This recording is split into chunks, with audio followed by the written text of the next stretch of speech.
kajian ilmiah.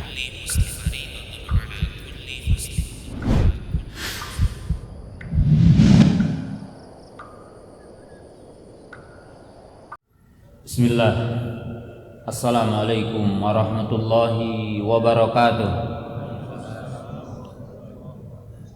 Alhamdulillah hamdan katsiran thayyiban mubarakan fi kama yuhibbu rabbuna wa yardah. Asyhadu an la ilaha illallah wahdahu la syarikalah wa asyhadu anna Muhammadan abduhu wa rasuluh. Wassalatu wassalamu ala rasulillah wa ala alihi wa ashabihi wa man tabi'ahum bi ihsanin ila yaumiddin. Ya ayyuhalladzina amanu taqullaha haqqa tuqatih wa la tamutunna illa wa antum muslimun. Kaum muslimin, para jamaah, para penuntut ilmu yang dirahmati Allah Subhanahu wa taala, pemirsa MGI TV yang dirahmati Allah Ta'ala, para pendengar Radio Ridul Jannah yang dirahmati Allah Subhanahu wa Ta'ala. Pertama, marilah kita bersyukur kepada Allah Subhanahu wa Ta'ala yang senantiasa menganugerahkan kepada kita berbagai nikmat, terutama nikmat iman, nikmat Islam, nikmat kita berada di atas sunnah Rasulullah sallallahu alaihi wasallam, dan nikmat sehat, sehingga pada kesempatan malam yang berbahagia ini kita dapat berkumpul di majelis yang mulia ini, di masjid yang mulia ini. Yang kedua, ucapan rasa syukur dan terima kasih saya sampaikan tentunya kepada seluruh kaum muslimin dan secara khusus kepada Pemda Kota Tebing Tinggi yang telah memberikan waktu dan tempat kepada kita semua di masjid yang mulia ini. Demikian juga rasa syukur dan terima kasih saya sampaikan kepada pengurus Ketua DKM Masjid Agung Tebing Tinggi yang telah memberikan waktu dan tempat kepada kita di kesempatan malam hari ini untuk adanya kajian di masjid ini. Dan demikian juga kepada seluruh panitia yang telah menjadi wasilah untuk adanya kajian di kesempatan malam yang berbahagia ini. Dan tentunya kami juga di sini, tentunya saya atas nama dari tadi sudah disampaikan, saya dari Tasikmalaya. Tentunya di sini saya ikut meliput lewat MGI, Media Gema Islam TV yang ada di Tasikmalaya, berupa TV parabola, dan ikut juga meliput yaitu Radio Ridul Jannah, RJ Radio Ridul Jannah Tasikmalaya. Judul yang kita akan bahas di kesempatan pagi hari ini sebagaimana apa yang diajukan oleh panitia adalah sikap bijak dan sikap yang benar bagi seorang mukmin ketika seorang mukmin ini menghadapi fitnah. Kaum muslimin, jamaah yang dirahmati Allah Ta'ala, pemirsa yang dirahmati Allah Ta'ala, hidup di dunia ini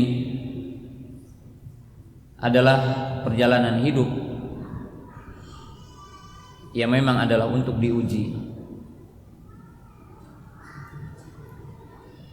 Sebagaimana Allah Ta'ala berfirman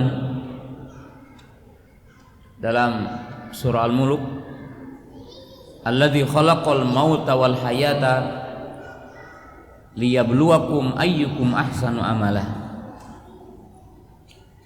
Dialah Allah Ta'ala yang menciptakan hidup dan mati untuk menguji siapa di antara kalian yang paling baik amalnya. Wa qala Allah Ta'ala, ahasiban nasu an yutraku ayyaqulu amanna wa hum la yuftanun.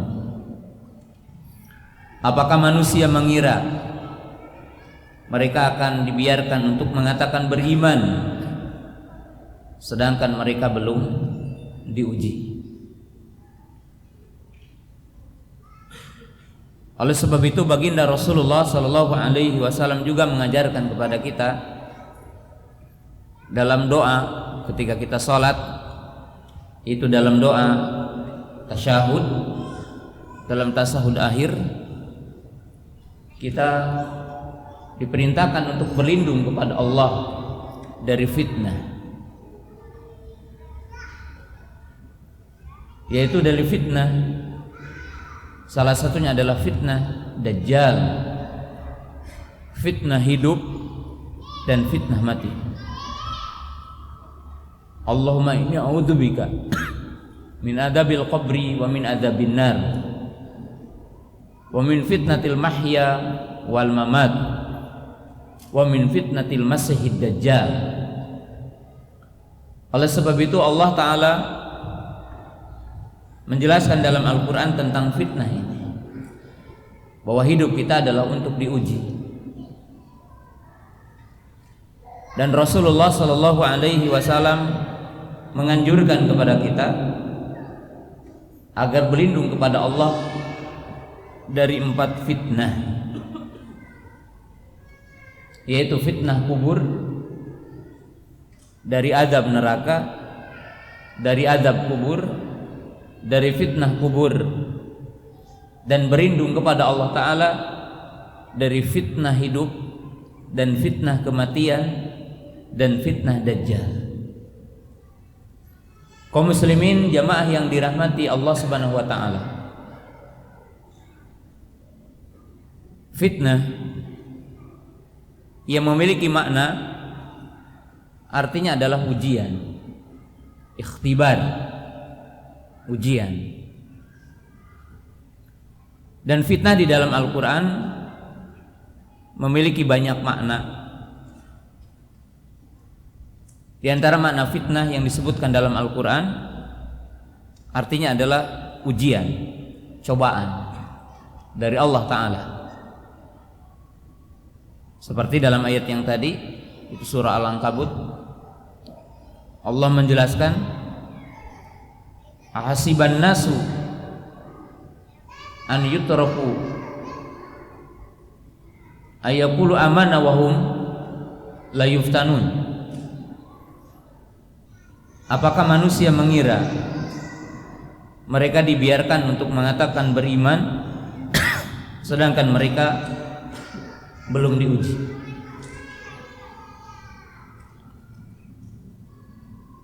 Dan fitnah di dalam Al-Quran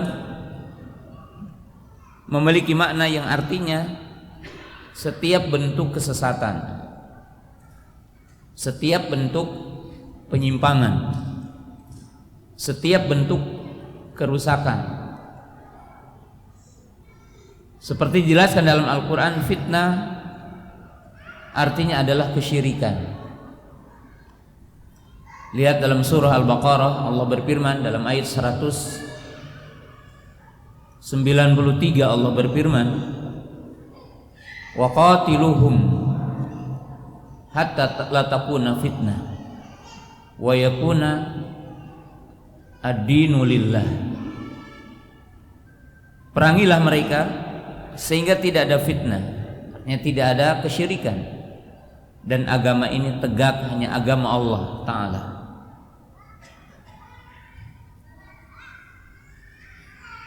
Fitnah juga bermakna kufur, artinya bentuk kekufuran.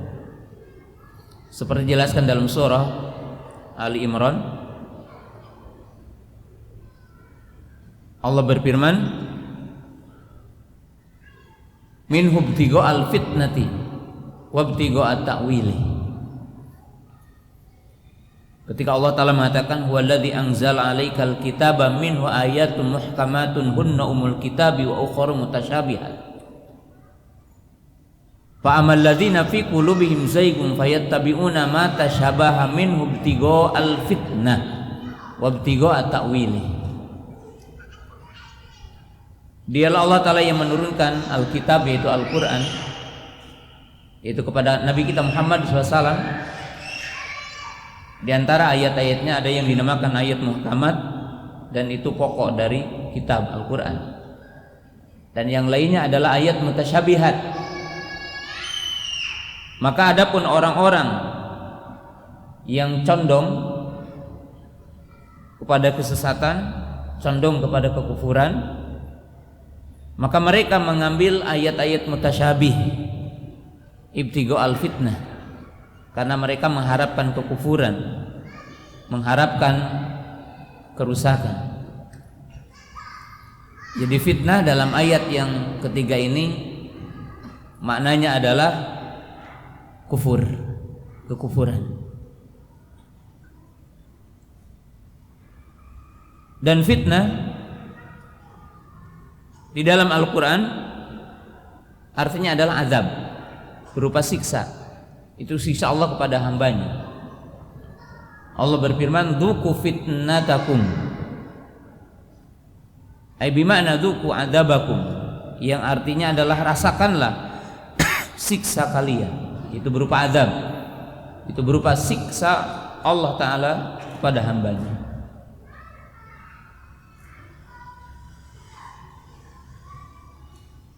Dan fitnah juga memiliki makna adalah siksaan berupa kezaliman yang dilakukan oleh satu kaum kepada kaum yang lainnya. Seperti Allah Subhanahu wa taala menjelaskan pada surah Al-Buruj, "Innal ladzina fatanul mu'minina wal mu'minat tsumma lam yatubu falahum adzabul jahannam walahum adzabul hari." Sesungguhnya orang-orang yang memfitnah orang-orang beriman dari kalangan mukmin laki-laki dan perempuan, yang dimaksud di sini adalah menyiksa, mengadab, menzalimi. Jadi fitnah di dalam Al-Quran memiliki makna yang sangat banyak. Tapi beredar fitnah itu pada makna yang artinya ujian, cobaan. Dan fitnah ini artinya adalah kesesatan, seperti diartikan adalah syirik, seperti diartikan adalah kekufuran. Dan fitnah ini juga adalah berupa adab dan musibah yang Allah Ta'ala turunkan kepada satu kaum. Jadi berupa adab, berupa musibah yang Allah Ta'ala turunkan kepada satu kaum, di mana Allah berfirman dalam surah yang ke-8, Allah berfirman, "Wattaqu fitnatan la tusibanal ladzina zalamu minkum khassah." Wahai orang-orang yang beriman, bertakwalah kamu, artinya selamatkan diri kamu dari fitnah. Maksudnya di sini adalah adab berupa musibah yang tidak hanya menimpa kepada orang-orang zalim secara khusus. Sampai Aisyah radhiyallahu taala anha bertanya kepada baginda Rasulullah sallallahu alaihi wasallam ketika mendengar ayat ini, beliau bertanya, "Anuhlika wa fina salihun?" Apakah kita bisa dibinasakan sedangkan kita adalah orang-orang yang saleh? Faqala Nabi sallallahu alaihi wasallam, "Na'am in kathuratil khabas." Iya, apabila keburukan lebih banyak. Jadi artinya di sini menunjukkan bahwa satu kaum, satu negara, satu bangsa, satu kaum bisa diazab oleh Allah Ta'ala ketika pada satu negara, pada satu kaum keburukannya lebih banyak. Orang-orang yang soleh, orang-orang yang beriman itu akan merasakan azab. Hanya saja berbeda ujungnya. Bagi orang-orang yang beriman dan soleh, ketika Allah Ta'ala menimpakan azab kepada satu kaum, maka mereka akan terhapus dosanya dengan sebab merasakan ujian dunia ini. Waqad qala Nabi sallallahu alaihi wasallam, man yuridillahu bihi khairan yusib minhu. Wa qala Nabi sallallahu alaihi wasallam innallaha idza ahabba 'abdan ajjala uqubatahu fid dunya. Orang-orang beriman yang berada dalam satu kaum yang ditimpakan adab oleh Allah Ta'ala, ditimpakan musibah oleh Allah Ta'ala, maka musibah dan hukuman dunia ini akan menghapus dosanya ketika mereka sabar akan musibah itu. Karena baginda Rasulullah SAW pernah mengatakan, jika Allah menghendaki seseorang berada dalam kebaikan, maka Allah akan menimpakan kepadanya musibah. Dan jika Allah mencintai satu kaum, maka Allah akan mempercepat hukumannya di dunia. Jadi di sini menunjukkan bahwa fitnah memiliki makna musibah. Dan di antara makna fitnah agar kita paham sedikit di sini adalah berupa kesesatan, berupa makna penyimpangan, yaitu menyimpangnya seseorang dari jalan yang lurus, menyimpangnya seseorang dari siratal mustaqim, menyimpangnya seseorang dari hakikat Islam yang benar.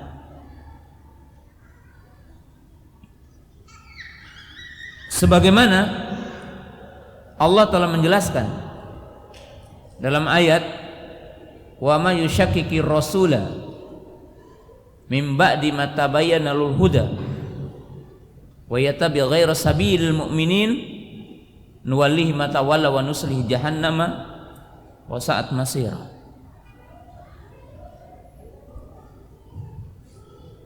Sebagaimana di dalam ayat ini Allah berfirman dan menjelaskan, barang siapa yang berpaling dari Rasul dan menentang Rasulullah SAW dan mengikuti jalan orang-orang ataupun menyelisihi jalan orang-orang yang beriman, tidak mengikuti jejak para sahabat ridwanullahi ta'ala alaihim, maka Allah Ta'ala akan menggelincirkan mereka, menggelimpahkan mereka dalam kesesatan, dan tempat kembali mereka adalah neraka. Dan ini adalah salah satu makna fitnah yang ada di dalam Al-Quran. Kaum muslimin jamaah yang dirahmati Allah Subhanahu wa taala, dan Rasulullah sallallahu alaihi wasallam menjelaskan di dalam hadis-hadisnya dengan begitu banyak. Salah satunya adalah hadis Hudzaifah radhiyallahu taala anhu dan hadis Umar radhiyallahu taala anhu. Di sini ada dua sahabat yang membicarakan fitnah, yaitu Hudzaifah radhiyallahu taala anhu pernah ditanya oleh baginda Umar radhiyallahu taala anhu. Artinya Umar radhiyallahu taala anhu bertanya kepada Hudzaifah radhiyallahu taala anhu dan bertanya kepada para sahabat ridwanullahi ta'ala alaihim. Beliau berkata, siapa di antara kalian yang mengetahui tentang fitnah yang dihabarkan oleh baginda Rasulullah sallallahu alaihi wasallam? Faqala Hudzaifah radhiyallahu ta'ala anhu, ana wa fitnatur rajulu fi ahlihi wa malihi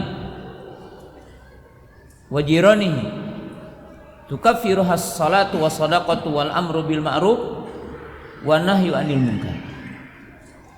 Faqala Umar radhiyallahu ta'ala anhu, innaka lajari. Wa qala walastu as'al an hadha walakin al fitnah allati tamuju kama yamujul bahr. Umar radhiyallahu ta'ala anhu berkata, siapa di antara kalian yang mengetahui fitnah yang telah dihabarkan oleh baginda Rasulullah sallallahu alaihi wasallam? Maka Hudzaifah berkata, aku. Kata beliau, yaitu fitnah seseorang dengan hartanya, dengan keluarganya, dengan tetangganya. yang bisa dihapus dengan salat, sedekah, amar ma'ruf nahi mungkar. Lalu Umar radhiyallahu ta'ala berkata, bukan itu yang aku tanyakan kepada kalian, tapi yang aku tanyakan kepada kalian adalah fitnah yang kata Nabi SAW adalah bagaikan gelombang lautan. Lalu Hudzaifah berkata, aku pun tahu apa yang dimaksud dengan fitnah itu. Wa bainaha wa bainaka baban. Ini anna bainaka wa bainaka baban. Dan sesungguhnya di antaramu dengan fitnah itu ada pintunya. Faqala Umar, atubtahu antuksar. Maka kata Hudzaifah, tuksar. Idan tubtahu abada. Lalu Umar berkata, apakah pintu itu dibuka dengan normal, artinya dibuka, atau dia didobrak, dipecahkan pintunya? Maka Hudzaifah berkata, ia didobrak. Maka Umar ibn Khattab radhiyallahu anhu berkata, kalau begitu fitnah itu akan senantiasa terbuka. Kaum muslimin jamaah yang dirahmati Allah Ta'ala, pemirsa yang dirahmati Allah Ta'ala, baginda Rasulullah Sallallahu Alaihi Wasallam mengisyaratkan di dalam hadis ini tentang fitnah, bahwa akan terjadi kepada umat ini beberapa fitnah.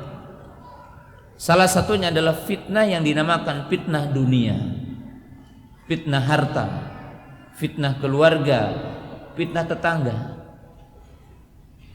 yang akan menguji setiap iman kita, yang akan menyebabkan sebagian orang terfitnah dengan dunia ini. Sebagaimana dinyatakan dalam hadis yang lain, itu hadis Abu Hurairah radhiyallahu ta'ala anhu tentang fitnah dunia ini.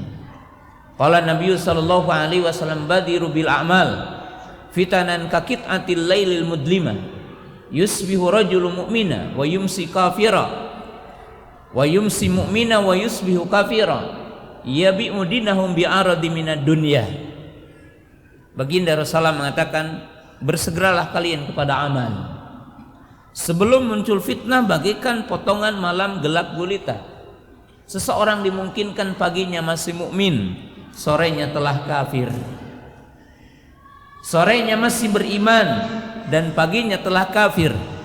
Dia menjual agamanya dengan kerendahan dunia. Ini yang dinamakan dengan fitnah mal, fitnah harta, fitnah dunia.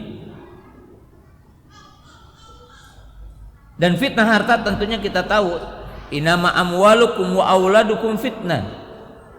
Sesungguhnya harta-harta kalian dan anak-anak kalian adalah fitnah bagi kita semua. Dan termasuk apa yang diberitakan oleh baginda Rasulullah sallallahu alaihi wasallam dari fitnah ini adalah fitnah akan terjadinya pertikaian, fitnah akan terjadinya pembunuhan, fitnah akan terjadinya perselisihan yang menimpa kepada umat ini. Sebagaimana baginda Rasulullah sallallahu alaihi wasallam menjelaskan dalam hadis yang lainnya, inna min asrati sa'ah raf'al ilmi wa intisharul jahl wa kasratul harj.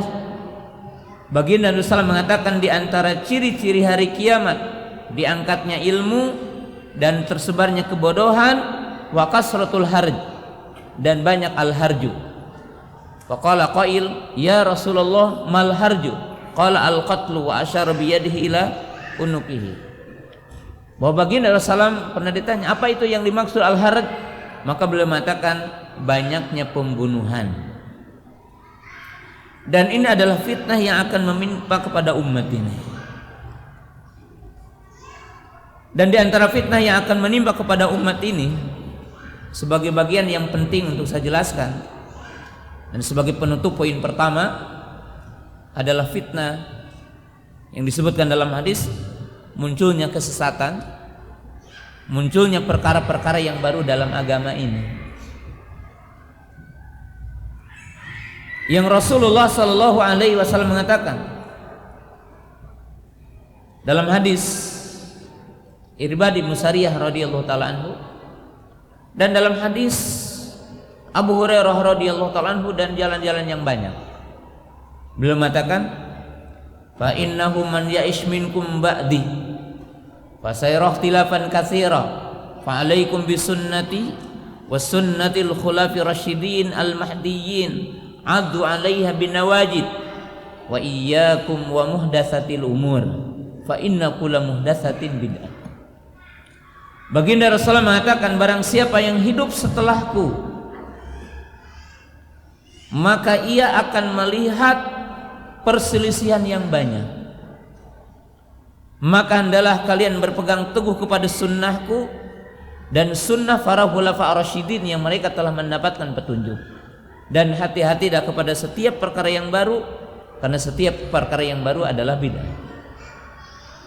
Kemudian Nabi SAW mengatakan, "Sataptariku ummati ila 73 firqatan kulluha finnari ila wahidah." Qalu wa ma hiya al-wahidah ya Rasulullah? Qala makana alaihi al-yawma wa ashabi. Kemudian baginda Rasulullah sallallahu alaihi wasallam mengisyaratkan pada hadis yang kedua, beliau mengatakan, sesungguhnya umatku akan berpecah belah menjadi 73 golongan. Semuanya terancam dengan api neraka kecuali satu. Siapa? Yang mereka komitmen dengan sunnahku dan sunnah para sahabatku. Dan hadis yang ketiga, ini hadis Hudzaifah juga. Perhatikan dalam hadis ini baginda Rasulullah mengatakan, Hudzaifah mengatakan, "Kana nasu yas'aluna 'anil khair wa kuntu as'aluhu 'anil syarr makhafatan ayyudrikani." Belum mengatakan, orang-orang bertanya tentang kebaikan, amal apa yang paling afdal, sedekah yang mana yang paling afdal, jihad yang mana yang paling afdal. Tapi aku bertanya kepada baginda Rasulullah SAW tentang kejelekan, sebab aku merasa takut jika seandainya kejelekan itu menimpa kepadaku. Lalu Hudzaifah berkata, dulu aku dalam keadaan menyimpang, berada dalam jahiliyah, lalu datanglah kebaikan, yaitu Islam. Qala ham min ba'dil khair min syarrin qala na'am. Lalu Hudzaifah bertanya, apakah setelah masa kebaikan akan datang masa kejelekan? Maka Nabi SAW mengatakan iya. Qala hal min ba'dil syarri min khairin qala na'am walakin fihi dahonun. Qala wa ma dahonuhu ya Rasulullah? Qala qaumun yastannuna bi ghairi sunnati wa yahduna bi ghairi hadyi. Faqala Hudzaifah, "Fahal min ba'dil khairi fihi dakhanun min syarrin?" Qala na'am. Du'atun ala abwabi jahannam. Qala sifhum lana ya Rasulullah? Qala hum min jildatina wa yatakallamu bi alsinatina. Faqala Hudzaifah, "Famadza ta'muruni in adraktu dalik?" Qala talzam jama'atal muslimina wa imamahum. Qala Hudzaifah, fa in lam adraktu jama'ah wala imam, qala fa'tazil tilkal firaqa kullaha wala anta 'adha bi syajaratin wa anta 'ala dzalik. Al hadis. Hudzaifah bertanya, apakah setelah masa kejelekan akan datang masa kebaikan lagi? Maka Nabi SAW mengatakan iya, tapi ada kabutnya. Jadi ada kebaikan tapi samar untuk banyak orang. Dan ini fitnah yang sangat besar. Lalu Hudzaifah bertanya, apakah kabutnya itu? Beliau mengatakan akan munculnya orang-orang yang mengambil suri tauladan bukan dariku, dan mereka mengambil petunjuk bukan dariku. Lalu Hudzaifah bertanya lagi, apakah setelah masa kebaikan yang ada kabutnya akan datang masa kejelekan? Maka Hudzaifah bertanya lagi dan Nabi SAW berkata, iya. Jadi akan datang kejelekan lagi.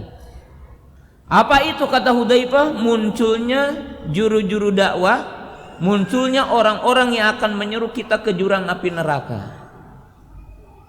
Jadi orang-orang yang menyuruh kita ke jurang api neraka. Lalu Hudzaifah bertanya, sebutkan sifat mereka.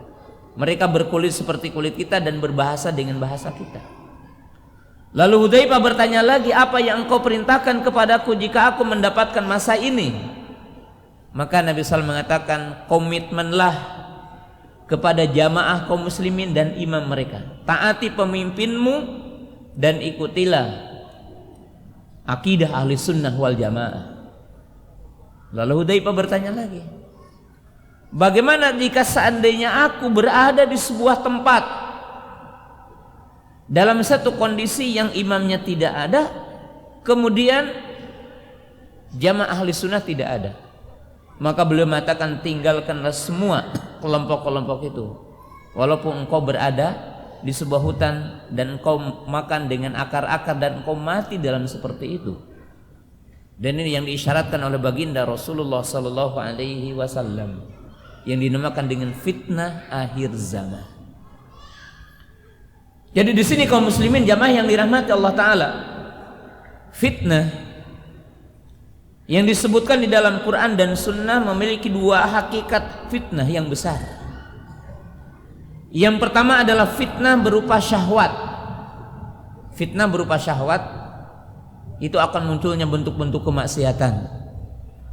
Bentuk-bentuknya maksiat, kemaksiatan, keburukan-keburukan yang ada di sekitar kita, yang dinamakan dengan fitnah syahwat, fitnah dunia, fitnah wanita, fitnah kedudukan, fitnah jabatan, semuanya. Yang baginda Rasulullah mengatakan, Adharu fitanin ala rijal kanat fin nisa, fitnah yang paling besar yang akan menimpa kepada kaum laki-laki adalah kaum wanita. Walidzalika qala Nabi sallallahu alaihi wasallam, istausu bin nisa'i khaira, hendaklah kalian beri wasiat dengan yang baik kepada kaum wanita. Fa inna adharu fitani ala rijal kanat fin nisa, wa awwalu fitani ala bani Israil kanat fin nisa. Nabi SAW mengatakan fitnah yang pertama yang menimpa kepada Bani Israel adalah wanita. Dan Nabi SAW mengatakan tidak ada fitnah yang paling besar kepada kaum laki-laki adalah wanita. Maka Nabi SAW mengatakan istausu bin nisa'i khair.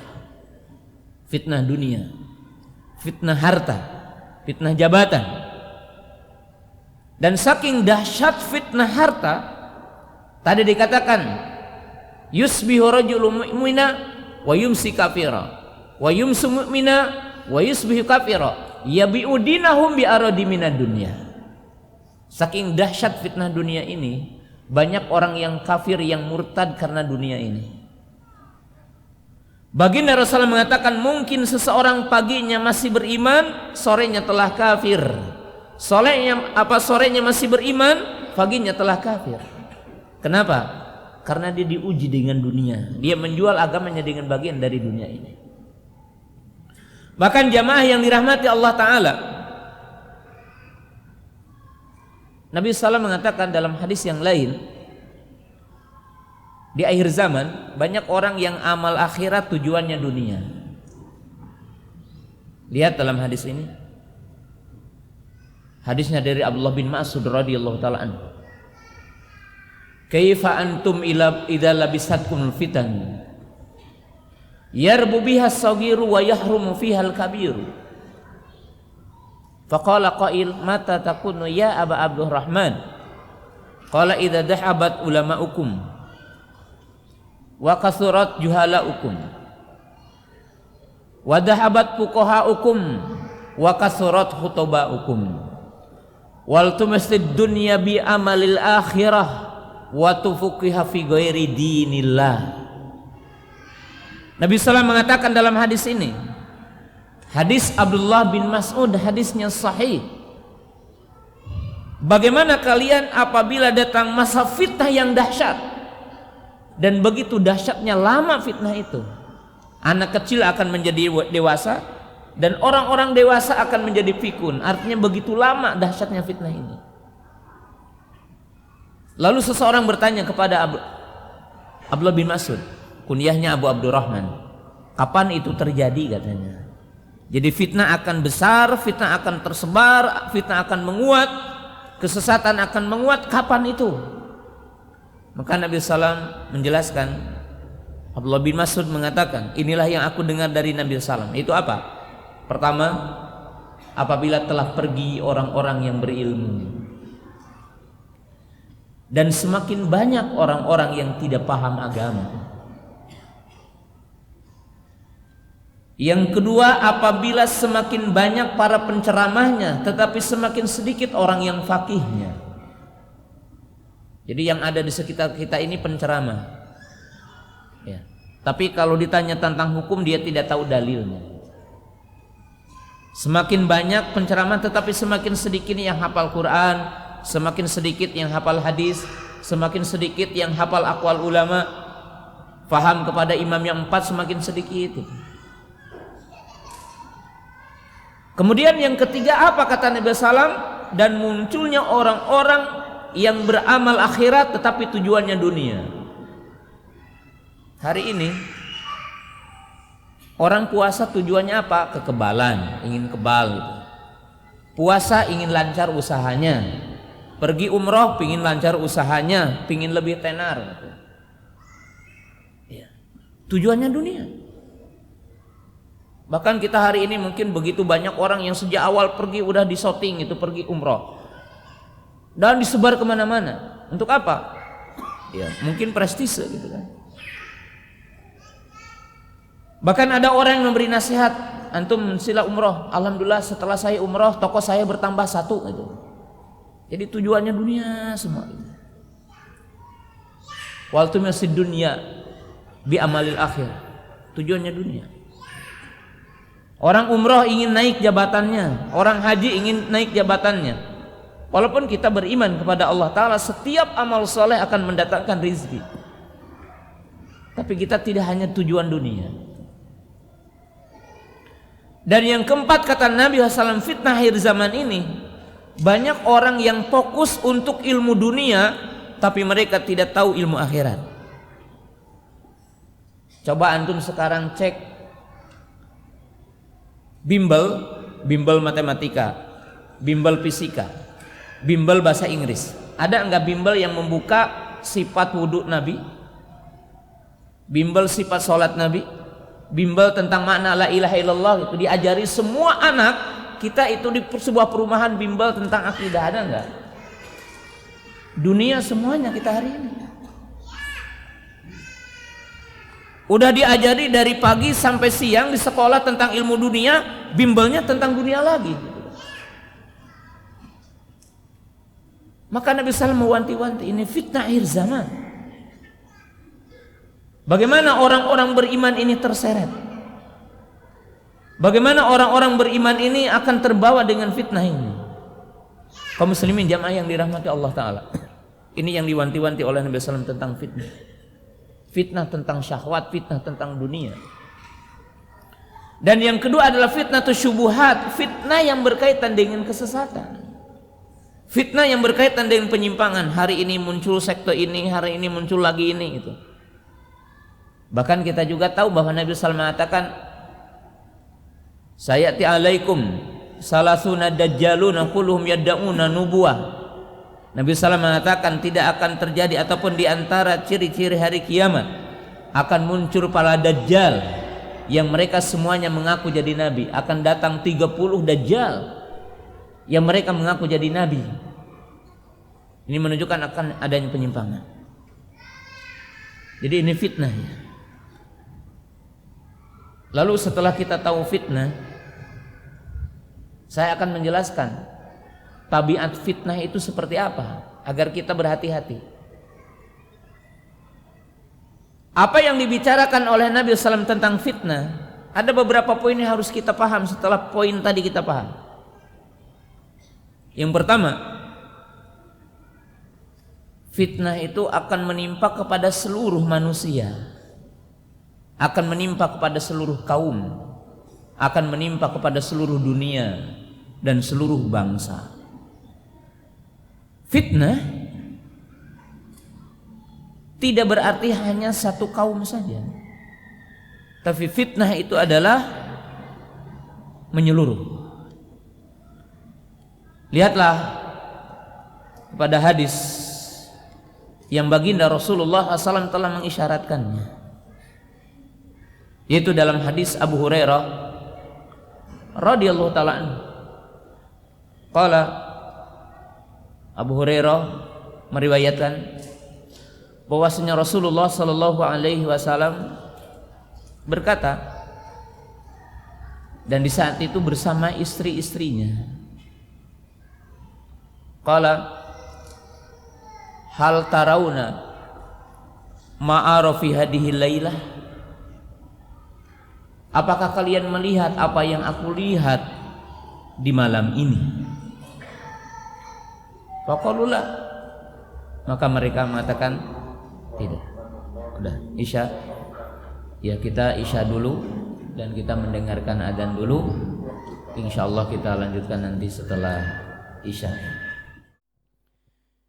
Kita akan menjelaskan bagaimana tentang hakikat fitnah di akhir zaman ini. Pertama, tadi dijelaskan bahwa fitnah ini akan menimpa kepada seluruh kaum. Tidak ada yang akan luput dari fitnah. Ujian ini akan menimpa kepada seluruh bangsa, seluruh negara, seluruh kaum. Hanya perbedaannya dari sisi kekuatan ataupun melemahnya. Dalam hadis yang sahih, itu dalam hadis Abu Hurairah radhiyallahu taala anhu, dan hadis ini juga diriwayatkan oleh Imam Bukhari dan Muslim, bahwa Nabi sallam pernah bertanya kepada keluarganya, hal tarawna ma'ara fi hadhihi lailah, apakah kalian melihat apa yang aku lihat di malam ini? Qala la adri.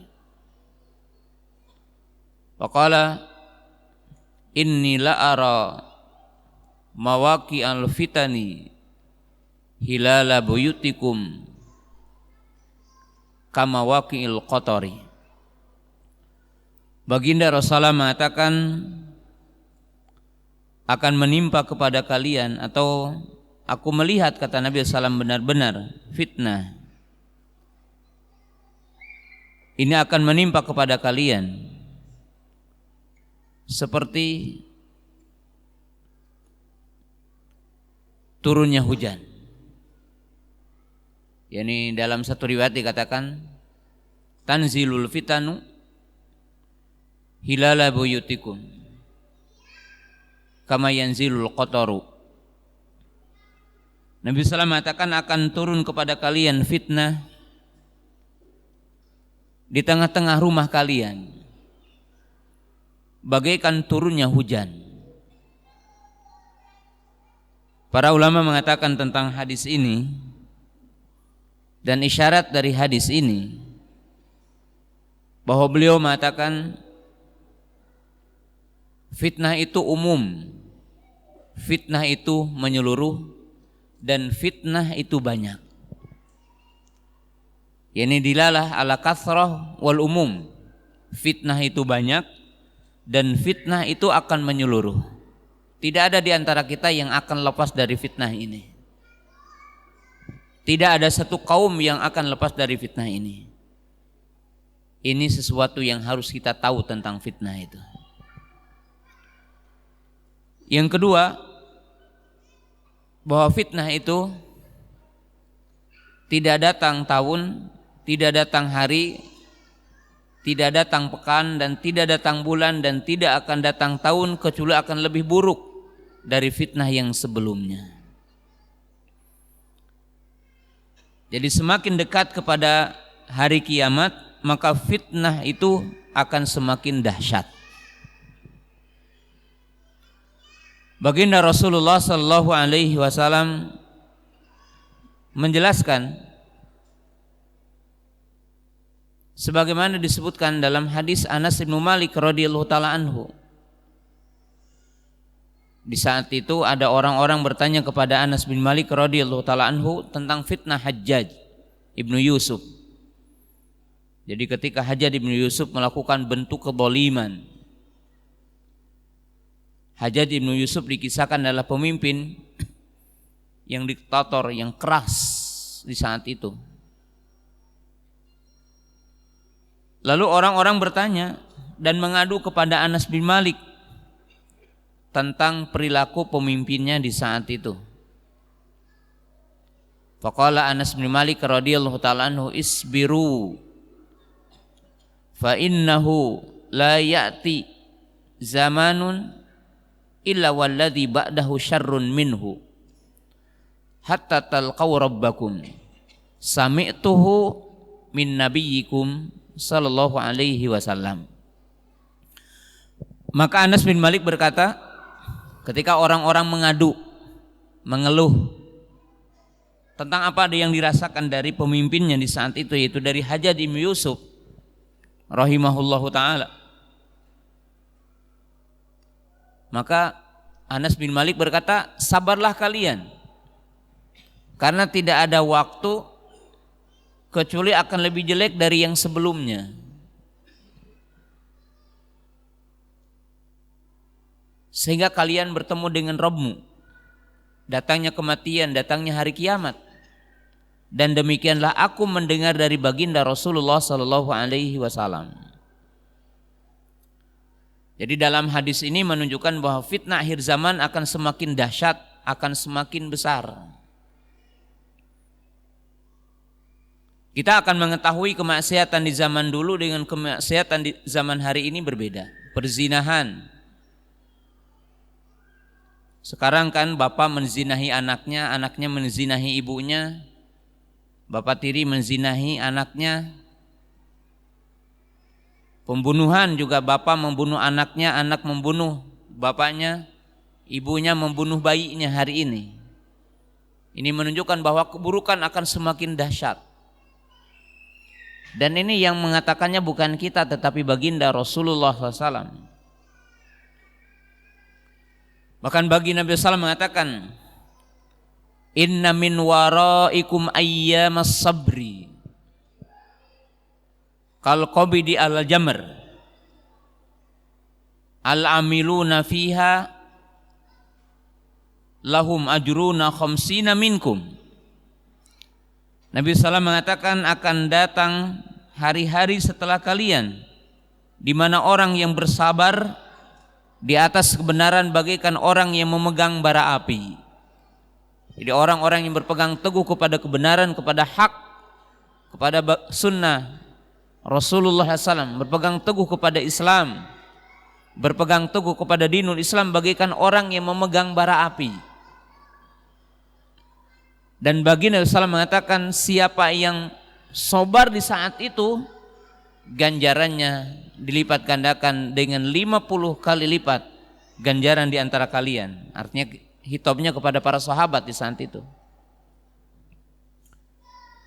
Jadi tabiah fitnah di akhir zaman itu semakin besar, semakin dahsyat.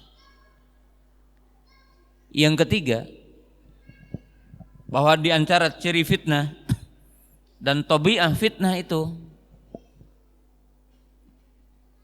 akan menyeret orang kepada banyak keburukan, menjadikan begitu banyak orang itu seperti hilang akal. Maksudnya kadang-kadang orang seperti ya tidak berpikir lagi gitu, karena dahsyatnya fitnah itu.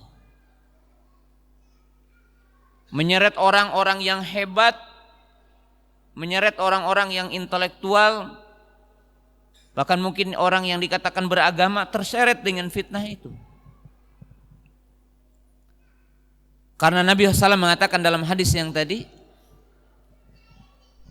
badiru bil amal fitanan kakit atil laili mudlima, wa fi riwayatin baina yaday sa'ah fitanun kakit atil lailil mudlima. Nabi SAW mengatakan di penghujung hari kiamat, artinya ketika mendekati hari kiamat, akan ada di depan kalian fitnah bagaikan potongan malam gelap gulita. Artinya sedikit sekali yang tahu fitnahnya itu. Badiru bil amal fitanan kakit atil lailil mudlima. Yusbihu rajulu mu'mina wa yumsi kafira. Artinya mungkin orang mukmin itu paginya masih beriman, sorenya telah kafir. Karena dahsyatnya fitnah ini. Nabi SAW mengatakan dalam riwayat yang lainnya, itu hadis Abdullah bin Mas'ud, akhafu alaikum fitana ka'annaha dukhanun yamutu fiha qalbur rajuli kama yamutu badanuhu. Nabi SAW mengatakan, aku merasa takut atas kalian akan munculnya fitnah bagaikan kabut,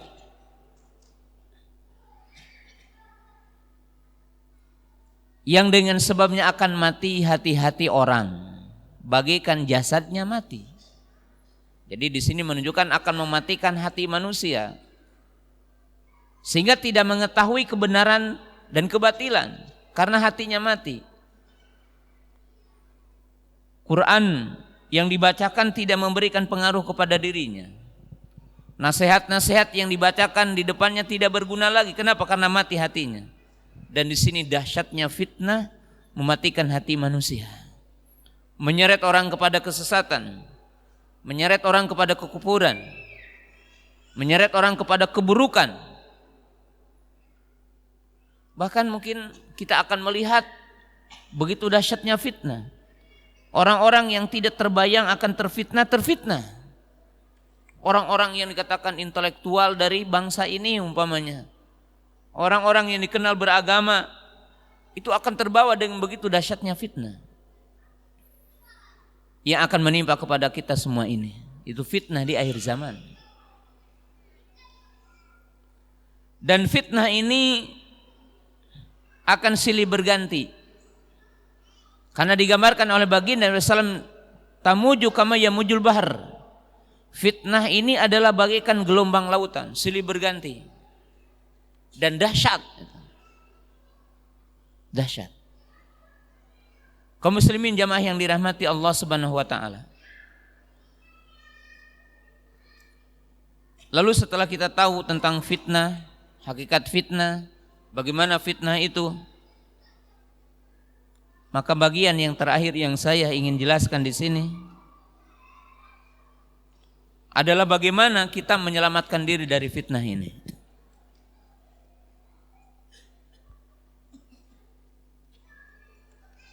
Para ulama mengatakan, al-hadaru minasyarri babun min abwabil khair. Orang yang berhati-hati akan keburukan menunjukkan ia telah dibukakan pintu-pintu kebaikan. Jadi setiap orang yang merasa takut dengan keburukan, setiap orang yang berusaha menyelamatkan diri dari keburukan dan mencari jalan untuk bisa selamat dari keburukan adalah merupakan pintu dari pintu kebaikan. Walidzalika qala Nabi sallallahu alaihi wasallam, innas sa'ida laman junibal fitan. Nabi SAW mengatakan sesungguhnya orang-orang yang beruntung adalah orang-orang yang diselamatkan dari fitnah. Jadi baginda Rasulullah sallallahu alaihi wasallam mengatakan, innas sa'idu innamas sa'idu atau innas sa'ida laman junibal fitan. Jadi orang-orang yang berbahagia, orang-orang yang beruntung adalah orang-orang yang diselamatkan dari fitnah ini. Lalu bagaimana agar kita semua selamat dari fitnah?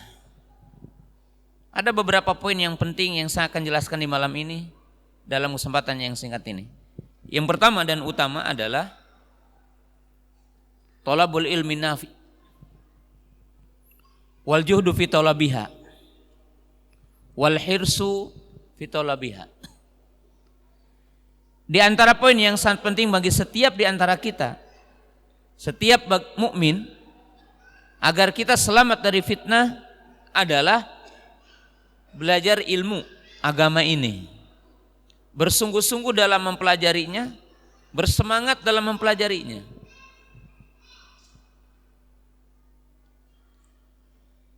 Lihat dalam 3 hadis ini. Hadis pertama Nabi SAW mengatakan, man yuridillahu bihi khairan yufaqqihu fiddin. Siapa yang dikehendaki Allah berada dalam kebaikan, maka dia difaqihkan dalam agama Allah. Makna dalam hadis ini,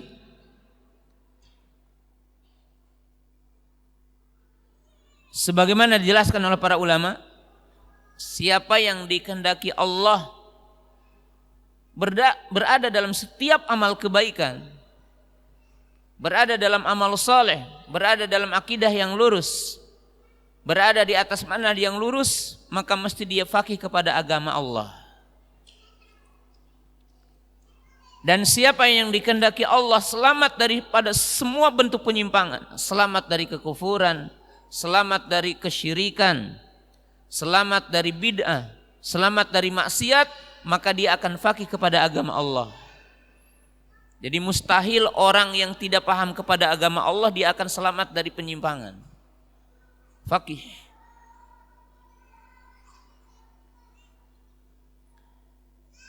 Yang kedua, kita berikan sebuah contoh yang mulia dari apa yang dikisahkan oleh generasi terbaik dari sahabat ini, dari agama ini. Lihat oleh antum hadis pertama dalam Sahih Muslim. Imam Muslim membuat bab yang pertama, Kitabul Iman, bab tentang iman. Hadis pertama adalah hadis Jibril, hadis Umar ibn Khattab radhiyallahu ta'ala anhu. Hadis Abdullah bin Umar, hadis Umar dikenal dengan hadis Jibril. Bagaimana kisah hadis ini? Imam Muslim meriwayatkan bahwa hadis ini dari jalannya Yahya ibnu Ya'mur dan Abdurrahman al-Himyari.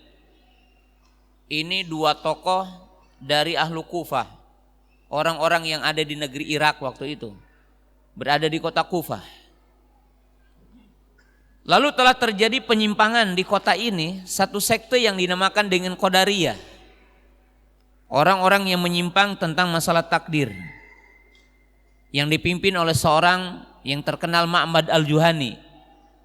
Dia mengatakan Allah tidak tahu sesuatu sehingga terjadinya sesuatu itu. Mereka mengingkari ilmu Allah. Mereka mengatakan al-amru unuf, bahwa Allah tidak tahu sesuatu sehingga terjadinya sesuatu. Maka hebohlah kaum muslimin yang ada di Kufah ketika muncul sekte yang menyimpang ini.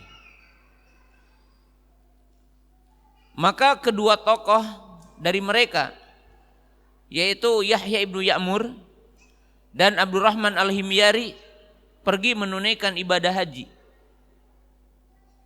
Lalu ingin menemui sejumlah para sahabat Nabi SAW. Maka Allah mentakdirkan ketemulah dengan Abdullah bin Umar radhiyallahu ta'ala anhuma. Beliau berada di Madinah. Maka ketemulah. Lalu Abdurrahman al-Himyari dan Yahya ibnu Ya'mur menceritakan bahwa di kotaku terjadi begini-begini, akidah yang tadi. Lalu menyampaikan keluhannya kepada Abdullah bin Umar. Apa kata Abdullah bin Umar radhiyallahu ta'ala anhuma? Jika kalian bertemu lagi dengan mereka, sampaikanlah ucapan dariku. Ana bari'un minhum wa hum bari'un minni. Sampaikan bahwa aku berlepas diri dari mereka dan mereka bukan bagian dariku. Artinya Abdullah bin Umar menganggap mereka telah keluar dari Islam karena mengingkari ilmu Allah. Innallaha bikulli syai'in alim.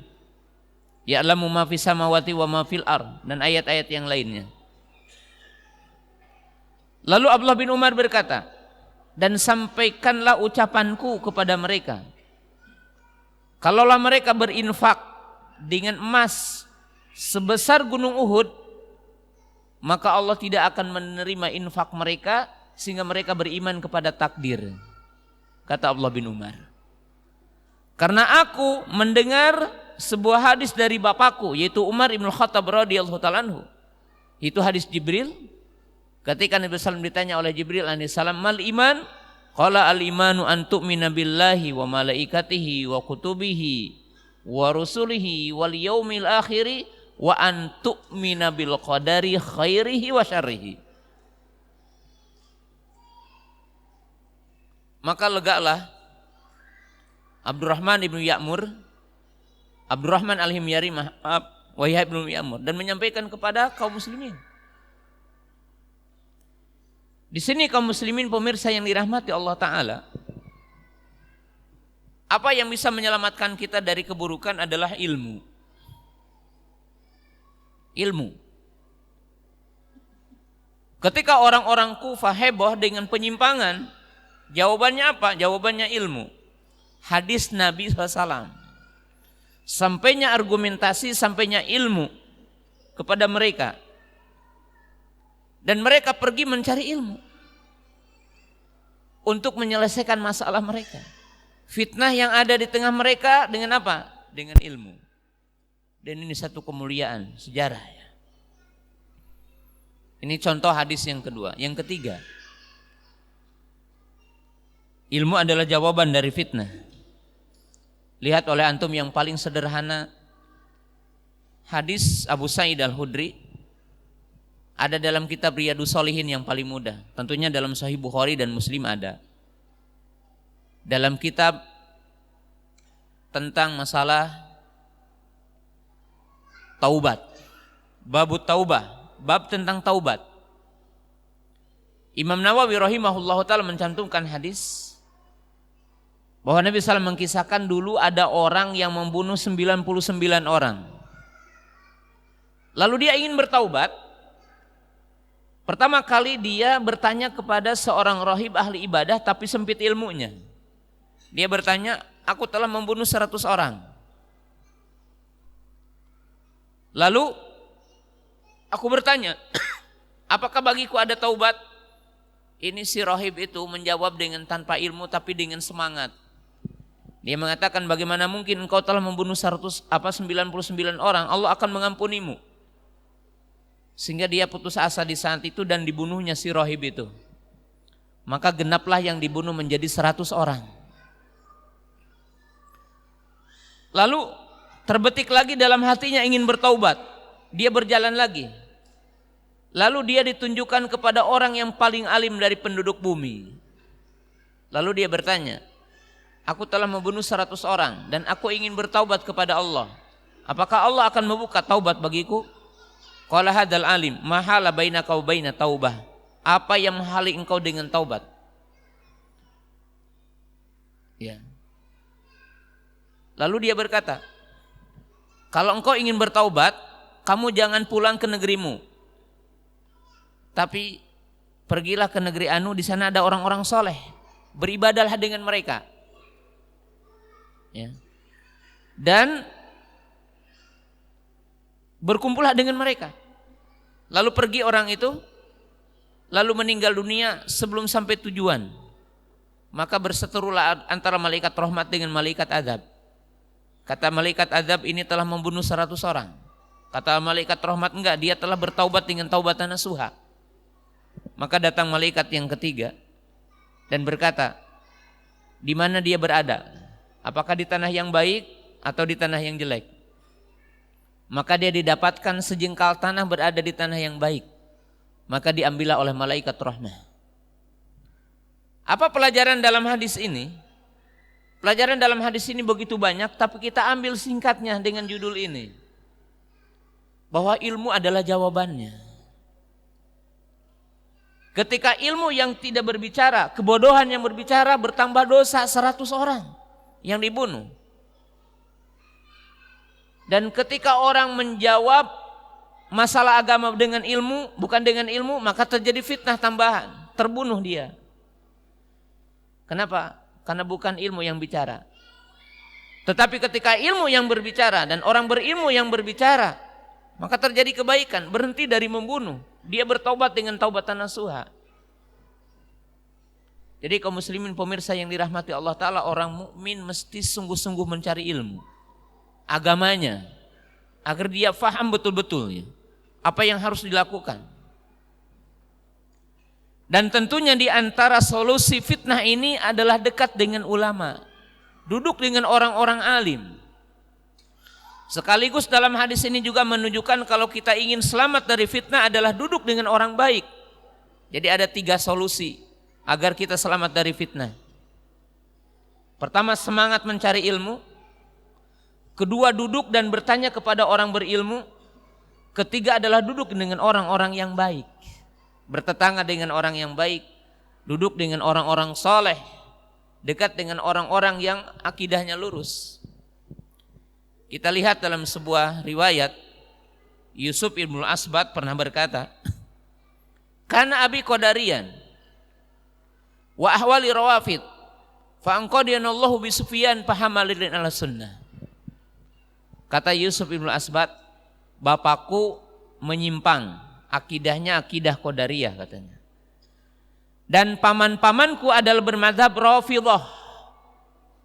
Tapi aku tidak belajar kepada bapakku dan tidak belajar kepada pamanku. Allah mempertemukan aku dengan Sufyan ibn Uyainah, maka beliau membawaku kepada sunnah. Dan itu diselamatkan. Almaru ala dini khalilihi, setiap orang ditentukan dengan temannya. Di saat munculnya fitnah, kita bertanya kepada orang berilmu. Lihat kepada hadis yang satu ini. Lihat dalam kitab Bulughul Maram, dalam kitab Tayamum. Yang mudah maksud saya ini. Ya, tentunya sumber hadis bukan dalam kitab-kitab itu, karena kitab itu adalah mengambil dari sumber yang lain. Tapi supaya mudah saja. Dalam kitab Tayamum, Imam Ibnu Hajar mencantumkan sebuah kisah hadis bahwa ada orang melakukan perjalanan, para sahabat melakukan perjalanan jihad waktu itu. Lalu ada yang terkena luka kepalanya, lalu dia junub, artinya mimpi basah, bukan berarti jima dengan istrinya karena tidak membawa istri. Junub, mimpi basah, mimpi berjima. Lalu dia bertanya kepada salah seorang di antara mereka, "Aku ini junub dan aku ini punya luka. Adakah rukhsah bagiku untuk bertayamum?" Maka ini sahabatnya jawab tapi keliru di saat itu. Dia mengatakan tidak katanya. Selama ada air kamu mandi. Maka sahabat itu mandi lalu meninggal dunia. Maka disampaikanlah cerita ini dan kejadian ini kepada Nabi SAW. Maka Nabi SAW mengatakan, Qatalahumullah inna syifa'al ayyi as-su'al. Maka Nabi SAW mengatakan, sungguh mereka membunuhnya katanya. Dan Allah membunuh mereka. Dalam arti, fatwa yang keliru, fatwa yang tanpa ilmu, fatwa yang menyesatkan, ini terkena dosanya gitu. Kalaulah dia bertanya sebelum memberi fatwa, maka alangkah baiknya bagi dia. Karena bertanya ketika tidak tahu adalah obat bagi setiap orang. Maka Abdullah bin Abbas mengatakan, ketika beliau memfatwakan bahwa orang yang sedang sakit dan merasa takut akan menimpa kepadanya kematian atau bertambah sakitnya, maka Abdullah bin Abbas membawakan ayat, "Wa in kuntum marada aw ala safarin aw jaa ahadukum minal ghaiti aw lamastumun nisaa falam tajidu ma'an fatayammamu sa'idan thayyiban." Seolah-olah kalaulah paham kepada makna ayat ini, istimbat dan hukum dari ayat ini, maka dia akan memfatwakan untuk bertayamum. Karena bolehnya tayamum, imma dia tidak mampu menggunakan air atau tidak ada air. Ada air atau tidak mampu menggunakan air. Tapi dia keliru karena tidak mampu beristimbat di saat itu. Maka dalam hadis ini menunjukkan bahwa kebodohan jauhnya dari orang berilmu, tidak bertanya kepada orang yang berilmu. kemudian jauh dari orang-orang soleh, itu salah satu penyebab orang itu akan terjerumus kepada fitnah. Dan ini yang harus kita wanti-wanti ya bagi setiap mukmin hari ini. Fas'alu ahla dzikri in kuntum la ta'lamun. Ini 3 solusi pentingnya. Dan saya hanya akan menyebutkan 5 saja di malam ini. 3. Yang keempat, ya, kesabaran bagi setiap mukmin adalah satu kewajiban, tuntutan yang paling besar hari ini.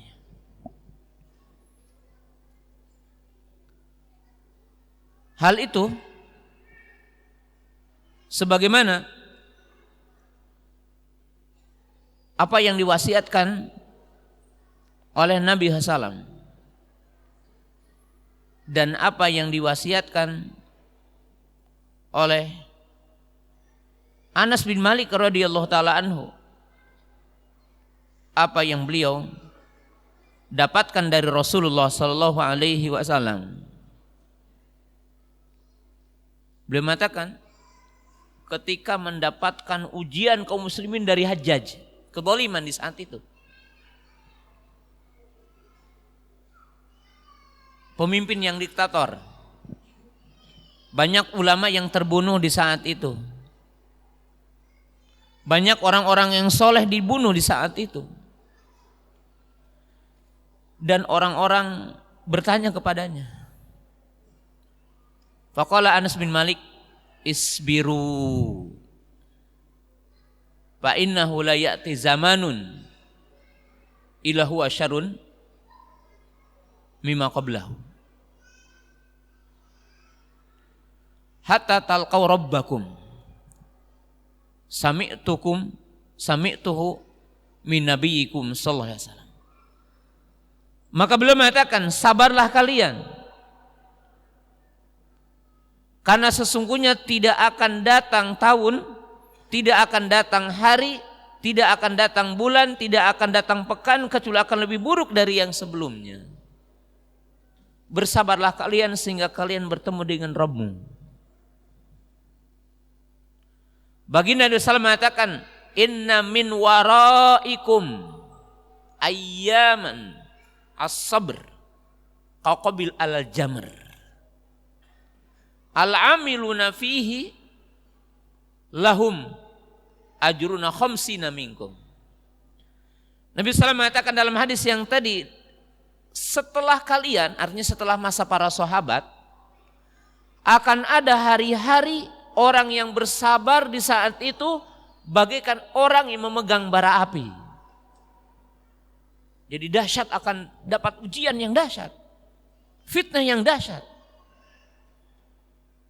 Ya. Kemudian Nabi SAW mengatakan, siapa yang bersabar di saat itu dan komitmen kepada Islam di saat itu, istiqomah di saat itu, maka kata beliau, mereka akan mendapatkan 50 ganjaran di antara kalian. Hadis ini tidak menunjukkan bahwa kita lebih afdal dari para sahabat. Tapi hadis itu menunjukkan bahwa ada pahala yang dilipat gandakan. Upah yang dilipat gandakan oleh Allah Ta'ala bagi orang-orang yang komitmen dan sabar di saat fitnah itu. Ya, dengan gemelapan dunia ini dia sabar. Dengan kerusakan yang ada ini dia sabar, tetap istiqomah dalam kebaikan. Kaum muslimin jamaah yang dirahmati Allah Subhanahu wa taala. Ini apa yang harus kita miliki ya, kesabaran di saat ini. Sabar akan perintah Allah, sabar akan larangan Allah Ta'ala, dan sabar akan ujian-ujian yang datang dari Allah Subhanahu wa taala. Ya. Kaum muslimin jamaah yang dirahmati Allah Ta'ala. Bahkan kita mengetahui bahwa Nabi SAW mengatakan akan datang pemimpin-pemimpin yang menggigit kalian, pemimpin-pemimpin yang zalim, pemimpin-pemimpin yang diktator, yang umat Islam di saat itu diperintahkan untuk tetap sabar. Bukan berarti kita setuju akan kezalimannya, tapi kita diperintahkan untuk sabar. Isbiru. Dan Nabi SAW mengatakan, aku tunggul di haudku. Siapa yang sabar atas kebolimannya, tidak melakukan kudeta, tidak melakukan anarkis, tidak melakukan keburukan, sabar, maka aku tunggu di haudku, di telagaku. Siapa yang sabar di saat ini, maka dia akan mendapatkan haud Nabi SAW. Ingat ya, haudnya itu apa? Tuluhu masiratu syahrin wa irduhu masiratu syahrin, ma'uhu abyadu minal laban wa ahalu minal asal, aniyatuhu ka'adadu nujumi minas sama, man syariba minhu lam yadma abada. Haud itu luas, lebarnya sejauh perjalanan 1 bulan, panjangnya sejauh perjalanan 1 bulan, airnya lebih putih dari susu dan lebih manis dari madu. Gayung-gayungnya adalah sebanyak bintang-bintang di langit, gemerlapan, ya, artinya carek-careknya nanti. Siapa yang meminumnya tidak akan haus selamanya. Ini yang sabar ketika ditimpa fitnah. Dan umat Islam diperintahkan sabar, sehingga Allah Ta'ala memberikan pertolongan kepada kita, as-sabru. Dan yang terakhir, kaum muslimin jamaah yang dirahmati Allah Subhanahu wa Ta'ala, fitnah yang menimpa kepada kita hari ini harus kita hadapi dengan beberapa poin penting ini. Saya akan satukan di poin yang kelima. Apa saja yang wajib ada dalam setiap dari kita? Yang pertama adalah kasratul ibadah, kasratul amal. Di masa fitnah, yang akan menjaga agama kita adalah banyaknya ibadah kita kepada Allah, banyaknya amal saleh.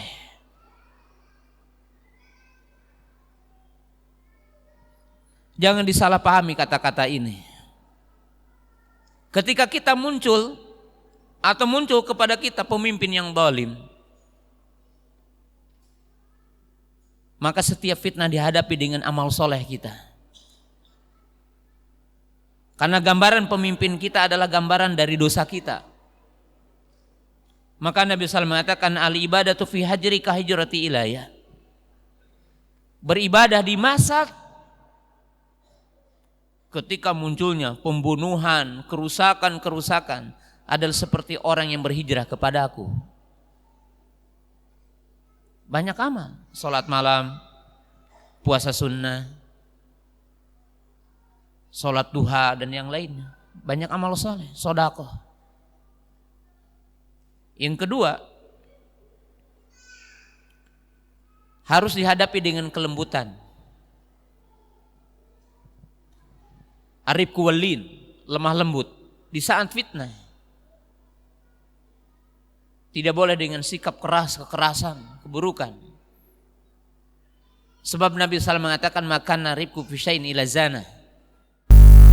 Kelembutan ada pada sesuatu kecuali akan menjadi indah. Kelembutan. Kemudian apa? At-ta'anni. Kita harus senantiasa bersikap hati-hati. Tidak gampang menerima berita, tidak tersurut dengan berita-berita hoak. Nabi Sulaiman alaihissalam telah memberikan contoh yang sangat agung ya. Ketika beliau mendapat berita dari burung hudhud menceritakan tentang kaum Sabah, apa kata Nabi Sulaiman? Qala sananduru asadaqta am kunta minal kadzibin. Nanti dulu saya akan lihat apakah dia benar atau dia termasuk orang yang berdusta. Di saat fitnah seperti ini, berita yang kita dapatkan sekarang lewat WA, berita yang kita dapatkan lewat Instagram tentang apa yang terjadi termasuk gejolak hari ini. Termasuk juga gejolak yang berkaitan dengan hasil pemilu, maaf ya disebutkan. Seorang mukmin wajib untuk berhati-hati. Karena fitnah ini akan menyebabkan kita menyesal ketika orang itu tidak berhati-hati. Berhati-hati untuk menjaga lisan, berhati-hati untuk bertindak, berhati-hati untuk mengambil kesimpulan. Karena orang mukmin itu Yang dicintai Allah Ta'ala adalah punya sifat al-hilmu. Al-hilmu itu apa? Sifat pertengahan dari bersikap cepat-cepat dan lambat. Ini para ulama telah memberikan. Kaum muslimin jamaah yang dirahmati Allah Ta'ala, ini pesan yang sangat penting bagi setiap di antara kita. Sebab Al-Quran telah memberikan satu isyarat-isyarat bagi kita agar kita selamat dari fitnah ini. Jadi menerima berita tidak boleh gampang. Ya. Saya akan bahas nanti di akhir pertemuan, nanti di Medan. Tapi saya berikan bagiannya di sini. Antum tahu burung hudhud? Kisahnya dalam surah An-Naml. Hudhud saja bisa bercerita dengan jujur, bercerita dengan benar, dan menceritakan A sampai Z-nya adalah dengan pasti. Itu hudhud, bawa berita yang pasti. Menceritakan ada seorang pemimpin wanita, dia sujud kepada matahari, tidak menyembah Allah gitu kan. Diceritakan. Dan beritanya pasti. Dia berkata kepada Nabi Sulaiman alaihissalam, lihat dalam ayatnya. Famakatha ghairu ba'idin qala ahattu bima lam tuhit bihi waji'tuka min saba'in binaba'i yaqinin. Ketika Nabi Sulaiman berkata, wa tafaqadha at-tayra faqala ma li la ara'ul hudhuda am kana minal ghaibin law adzibanahu adzaban syadida aw la adzbanahu adzaban aw la adbanahu aw la atiyani bisultanin mubin. Ketika Nabi Sulaiman mengecek bala tentaranya, melihat burung-burung, ternyata hudhud tidak ada. Dia berkata, aku akan hukum dengan hukuman yang berat, atau aku akan sembelih, atau dia datang dengan ilmu, datang dengan udzur yang benar. Maka tidak lama kemudian muncullah hudhud. Hudhud berjalan dari mana? Dari Baitul Maqdis, dari Palestina ke Yaman, itu 2000 km. Bolak-balik 4000 km. Dan burungnya kecil. Dia mengatakan, aku telah datang dari negeri Sabah. Melihat seorang wanita penguasa, dia memiliki singgasana yang besar, dia sujud kepada matahari katanya. Dia tidak bersujud kepada Allah Ta'ala. Mereka dihiasi oleh syaitan, mereka tidak mendapatkan petunjuk. Apa kata Nabi Sulaiman? Qala sananduru as-sadaqta am kunta minal kadzibin. Nah, ini karakter muslim. Karakter Ahlus Sunnah adalah orang-orang yang penuh hati-hati dalam setiap berita yang beredar. Karena ketika kita bertindak, mengambil kesimpulan, berbuat dengan berita yang tidak pasti, akan menyesal setelahnya. Maka wajib atas kita hari ini umat Islam, kaum muslimin, tidak bertindak kecuali dengan penelitian yang seksama. Tidak ngomong kecuali dengan penelitian yang seksama. Tidak serampangan. Ya. Apalagi mungkin umat Islam membawa berita hoak. Enggak ya. Hudhud saja tidak bawa hoak. Masa antum ya kalah sama hudhud? Hudhud itu bawa berita benar. Bawa berita yang pasti. Sekarang kita menjadi orang-orang yang begitu gampang menyampaikan berita sebelum apa? Dicek. Udah dipindahin sama orang, ternyata apa? Hoak, nyesal gitu kan. Ya, jadi kaum muslimin jamaah yang dirahmati Allah Ta'ala, ini diantara pintu-pintu yang bisa menyelamatkan kita dari berbagai fitnah yang menimpa kepada kita semua dan bentuk-bentuk fitnah. Barangkali demikianlah apa yang bisa sampaikan di kesempatan malam yang berbahagia ini. Jam 9 ya. Masih sanggup duduk? Ya, kayaknya udah ngantuk ya. Mungkin 1 atau 2 pertanyaan tidak mengapa ya, untuk menggabungkan adanya taklim dengan pertanyaannya.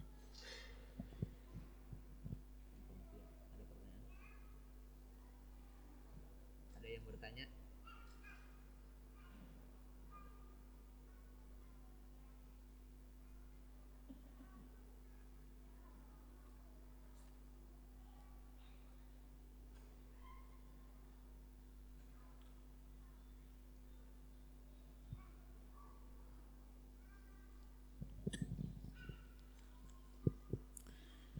Ada pertanyaan. Apakah mempunyai suami yang mudah tersinggung dan emosional adalah fitnah? Ya. Kaum muslimin, pemirsa yang dirahmati Allah Ta'ala dan para mungkin ini apakah yang bertanya ummahat atau yang bertanya juga ikhwan ya, saya nggak tahu siapa yang bertanya ya. Kaum muslimin jamaah yang dirahmati Allah Ta'ala dan mungkin para ummahat yang dirahmati Allah Ta'ala ya. Suami tentunya fitnah bagi istrinya dan istri adalah fitnah bagi suaminya. Jadi kedua belah pihak adalah fitnah, ujian bagi dirinya. Ya. Rasulullah Shallallahu Alaihi Wasallam telah memberikan satu bimbingan bagi kita ya, dalam berumah tangga. Saya akan sebutkan 3 poin penting berkaitan dengan rumah tangga ini. Pertama, baginda Rasulullah SAW telah mewanti-wanti ya, sejak awal bagi laki-laki untuk mencari wanita yang solehah dan bagi wanita untuk mencari suami yang soleh. Nabi SAW mengatakan, ad-dunya mata'un wa khairu mata'i dunya al-mar'atu solehah. Sebaik-baik dunia ini adalah perhiasan dan sebaik-baik perhiasan adalah wanita yang soleh. Kemudian Nabi SAW pernah kedatangan seorang wanita dan dia bertanya, aku telah dilamar oleh 3 orang. Jadi dia tidak menjawab salah satu di antara yang 3, artinya belum menjawab. Sehingga laki-laki pertama datang melamarnya. Laki-laki kedua datang, laki-laki ketiga datang, tapi belum dijawab. Kalau udah dijawab tidak boleh ya, melamar yang udah dilamar. Lalu dia bertanya kepada Nabi SAW tentang ketiga orang itu. Maka Nabi SAW mengatakan yang isinya melarang untuk diterima ketiga-tiganya. Ya. Yang satu kenapa dilarang untuk diterima? Ringan tangannya katanya. Jadi ya ini punya karakter suka memukul. Maka Nabi SAW melarang, jangan nikah sama dia. Lalu tanya lagi, gimana kalau sama si ini? Oh jangan, dia itu buruk lisannya, mencaci, mencela. Ya. Satu lagi apa? Dia itu orangnya bakhil katanya. Tidak ada hartanya, pelit. Maka Nabi SAW mengatakan, nikahlah sama Usama, dia adalah laki-laki yang soleh. Jadi tidak mengapa kalau antum ditolak ya, karena antum belum kerja ya. Belum kerja ditolak itu sama calon. Ini calon kenapa? Ya yang tidak punya yang pelit, yang ini yang ditolak gitu. Itu terjadi di zaman Nabi SAW. Nah, kedua hadis ini menunjukkan bahwa sejak awal kalau kita ingin bahagia, ya pastikan calon kita baik kan itu. Ini yang pertama. Yang kedua, lihat sejumlah ayat ya dalam Quran. Pertama, Allah berfirman, wa ashiruhunna bil ma'ruf. Ayat yang kedua, hunna libasulakum wa antum libasulakunna lahunna. Ini 2 ayat ya. Yang kedua, pastikan kalau bersuami ataupun kita berumah tangga adalah mampu berinteraksi dengan baik. Ya, seorang suami mampu bermuasyarah dengan baik dengan istrinya. Dan istrinya mampu bermuasyarah dengan baik dengan suami.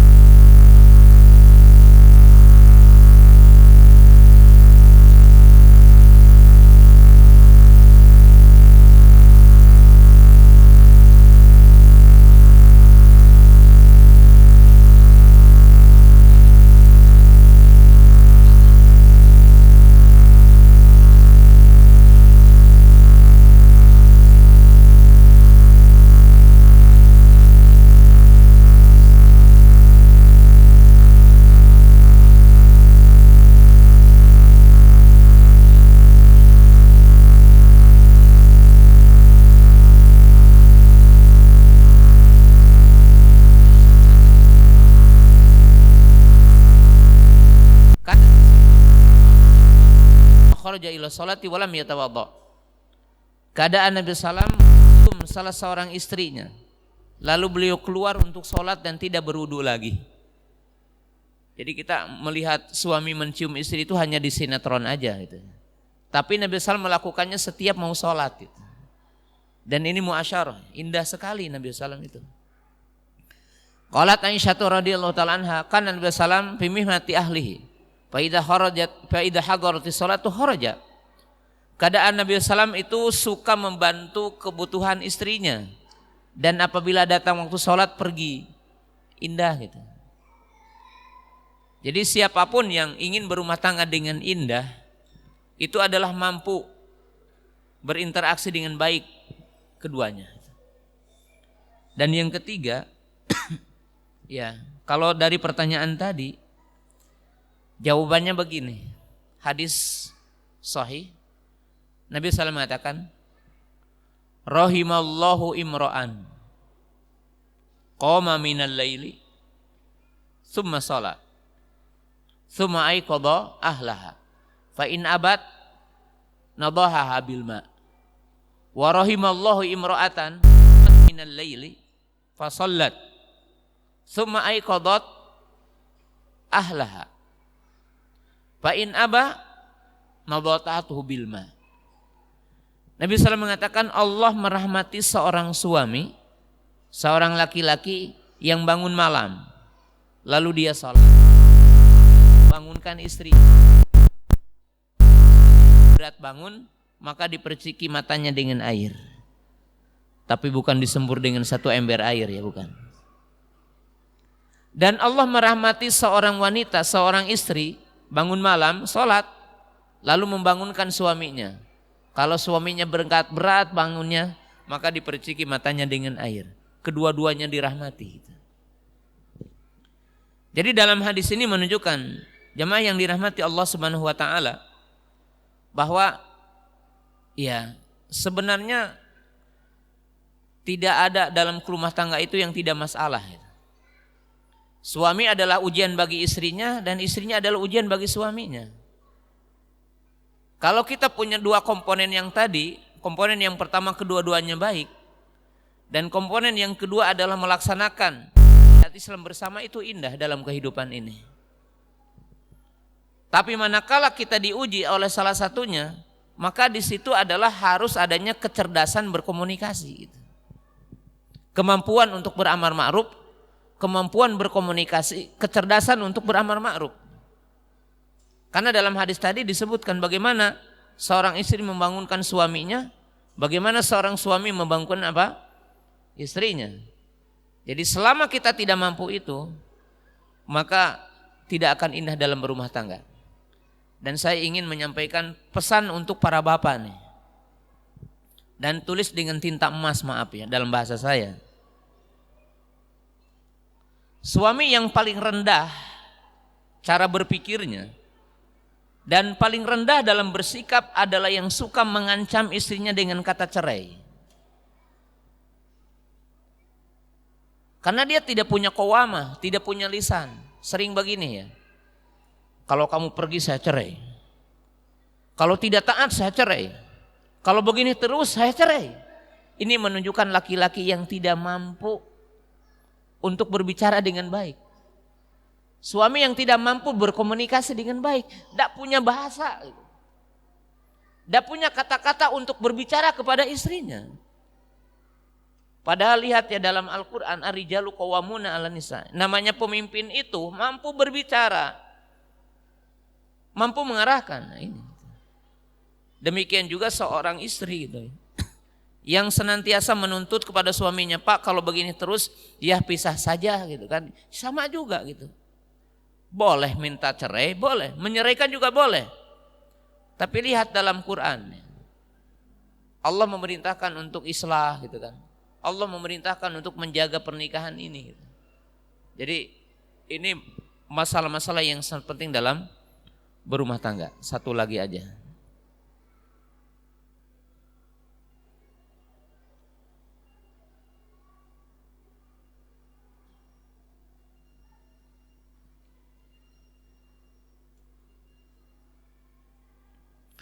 Nih, ada pertanyaan, apakah bisa dikatakan fitnah telah menjangkiti penuntut ilmu jika mau datang kajian daurah yang dilaksanakan oleh pihak tertentu saja? Ya. Kaum muslimin jamaah yang dirahmati Allah Subhanahu wa taala. Saya tidak suka menjawab dengan istilah-istilah seperti ini pertanyaannya gitu. Tapi saya akan mengisyaratkan begini. Ya. Pertama, setiap kita itu harus paham bahwa ilmu itu lebih dibutuhkan ketimbang makan dan minum gitu. Jadi antum harus punya asas dulu gitu. Kenapa kita belajar? Catat dengan tinta emas, pertama, ilmu itu lebih penting dari makan dan minum. Makan dan minum sehari paling banyak orang makan 3 kali. Tapi ilmu dibutuhkan dalam setiap napas kita. Masuk masjid perlu ilmu, masuk WC perlu ilmu, makan perlu ilmu, minum perlu ilmu, berjirma perlu ilmu, berjihad perlu ilmu.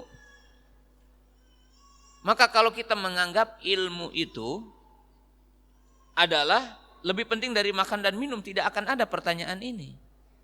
Itu yang pertama. Yang kedua, ilmu itu natural dalam kehidupan kita. Apa yang dimaksud dengan kata-kata ini? Antum bagaikan kepada makanan dan minuman. Kalau antum haus, cari minum. Kalau kelaparan, cari nasi. Umat Islam hari ini tidak seperti itu. Kita punya masalah bukan ilmu yang berbicara. Seperti para sahabat tidak tahu hukum air laut, bertanya tentang air laut.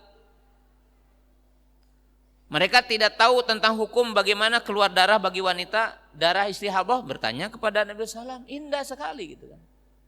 Jadi ilmu tidak hanya duduk dari majelis ke majelis saja gitu. Ilmu dalam kehidupan sehari-hari oleh mereka. Sehingga indah ilmu itu.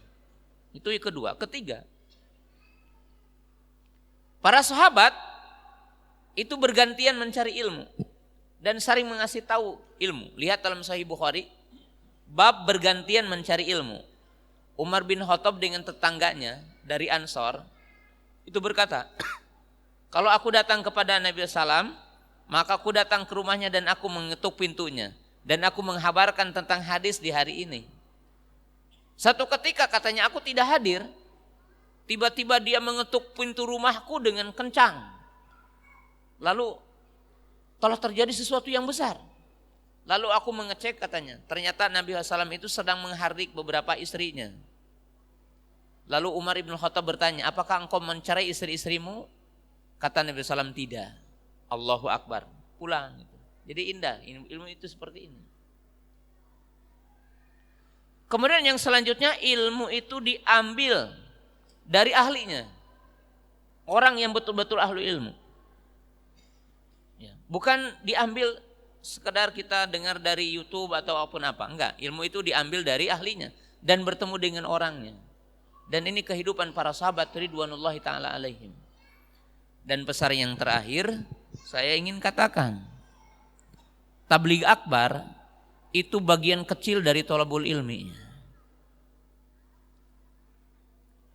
Antum mesti belajar ilmu itu runtut gitu ya. Datang di majelis-majelis yang ada. Kalau ketemu dengan saya kan mungkin setahun sekali gitu ya. Bahkan mungkin 4 tahun sekali. Dan yang dibacakan, yang dijelaskan adalah ilmu yang umum ya, bukan perincian halal haram satu persatu. Dan ini yang harus kita tahu ya. Para sahabat ridwanullahi ta'ala alaihim dan kehidupan para sahabat ridwanullahi ta'ala alaihim.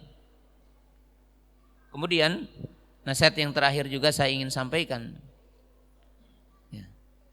Ilmu itu bukan seperti kita itu cinta kepada makanan. Ada yang senangnya cah kangkung gitu. Ada yang senangnya gulai gitu. Enggak. Ya, enggak. Ilmu itu diambil dari ilmu. Ya. Dan ilmu itu diambil dari ahlinya. Dan kita harus mencintai orang yang berilmu siapa saja. Karena cintanya ke ilmu bukan ke orangnya gitu. Ya. Kemudian nasihat yang terakhir tentunya di majelis ini, kaum muslimin jamaah yang dirahmati Allah Subhanahu wa taala. para ulama kita telah memberikan satu penjelasan tentang ilmu gitu. Tentang ilmu dan fitnah ilmu. Saya ingin menyampaikan satu poin yang pernah menimpa kepada orang sebelum kita. Suatu ketika Imam Ahmad rahimahullah ta'ala memuji Imam Syafi'i di majelisnya. Tiba-tiba ada orang yang berdiri dan berkata, "Wahai Imam, kenapa engkau itu selalu memuji Imam Syafi'i?" katanya. "Kemarin aku mendapatkan 2 orang yang sedang mencerca Imam Syafi'i." Maka Imam Ahmad berkata, "Demi Allah," katanya, "fitnah yang paling besar menimpa kepada orang yang berilmu atau yang menuntut ilmu adalah ditimpakan kepada hatinya adalah hasad ketika melihat saudaranya." Jadi ketika melihat apa? Saudaranya. Di sini menunjukkan kaum muslimin jamaah yang dirahmati Allah Ta'ala, fitnah yang besar menimpa kepada orang berilmu atau penuntut ilmu. Sebagaimana dikisahkan tentang Imam Syafi'i. Imam Syafi'i adalah gurunya Imam Ahmad.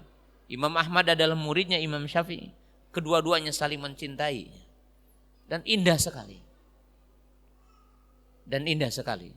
Ini adalah poin yang pertama. Poin yang kedua berkaitan dengan fitnah di sini. Bahwa Nabi SAW menjelaskan di antara ketika para sahabat ditanya, "Tahukah kalian apa yang akan menghancurkan agama kalian?" Maka beberapa sahabat berkata, "Allah wa rasuluhu a'lam." Allah dan Rasulnya yang maha tahu. Dan Umar pernah bertanya dengan pertanyaan ini.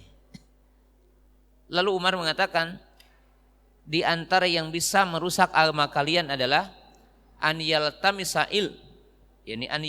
ilmi min asogirihim. Di antara fitnah yang akan menimpa kepada kita adalah diambilnya ilmu dari orang-orang yang rendahan, bukan ahlul ilmu, yang umurnya muda, yang ilmunya sempit, walaupun pintar bicara. Jadi maaf ya, ilmu itu tidak semata-mata kita mengambil ilmu dari orang yang terkenal di YouTube. Dan kita tidak tahu tentang keilmuan orang itu. Karena beda ya teman-teman yang saya hormati, menyampaikan nasihat beda dengan menjelaskan ilmu, halal haram. Beda ketika kita bertanya apakah ini menyimpang atau tidak, apakah ini halal atau haram, apakah ini boleh atau tidak boleh.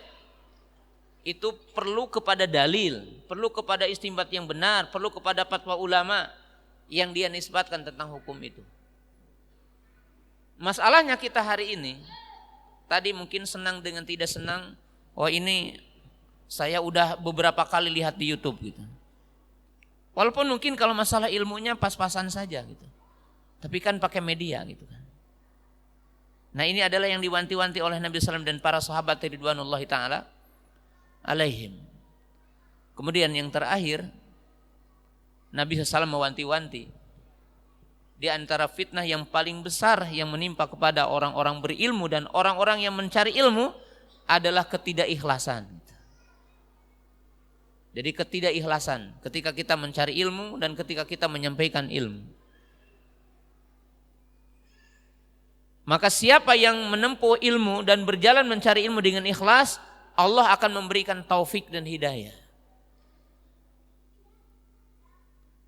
Saya akan akhiri dengan sebuah hadis bahwa Nabi SAW mengatakan, di antara kalian ada orang-orang yang zahirnya beramal dengan amal ahli surga. Lalu tatkala sejengkal tanah ataupun sekitar sejengkal tanah lagi dari umurnya, maka dia beramal dengan amal ahli neraka, maka dia masuk neraka. Dan di antara kalian ada orang-orang yang terlihat oleh kalian beramal dengan ahlu neraka, lalu tatkala tersisa sejengkal tanah dari masa kehidupannya, dia beramal dengan ahli surga, maka dia masuk surga. Apa istinbat para ulama dari hadis ini? Banyak, tapi istinbat yang paling pokok dari hadis ini, ada di antara kita yang sekarang menampakkan amal soleh, dan kita melihat yang zahirnya, dan hanya Allah yang tahu tentang amal hatinya. Tapi di akhir hayatnya Allah memperlihatkan tentang apa yang ada dalam hatinya berupa keburukan, dan dia masuk neraka dengan sebabnya. Dan ini yang harus kita hati-hati. Banyak orang yang mungkin munafik, menampakkan kebaikan, menampakkan amal soleh, tapi dalam hatinya iri dan dengki dan keburukan. Maka Allah menampakkan di akhir hayatnya. Lalu ada di antara kita hari ini mungkin ketidaktahuan beragama, ketidaktahuan, tapi dalam hatinya ikhlas, dekat kepada Allah Ta'ala, dan dia ingin berada dalam kebaikan. Sehingga satu ketika Allah Ta'ala memberikan taufik kepadanya sehingga dia beramal dengan kebaikan, dan dia masuk surga. Nah, di sini menunjukkan jamaah yang dirahmati Allah Ta'ala bahwa setiap di antara kita wajib untuk mengikhlaskan diri dalam mencari ilmu dan dalam belajar. Demikianlah apa yang saya bisa sampaikan di kesempatan malam yang berbahagia ini. Mudah-mudahan bermanfaat bagi kita semua. Subhanakallahumma bihamdika asyhadu an la ilaha illa anta astaghfiruka wa atubu ilaik. Assalamualaikum warahmatullahi wabarakatuh.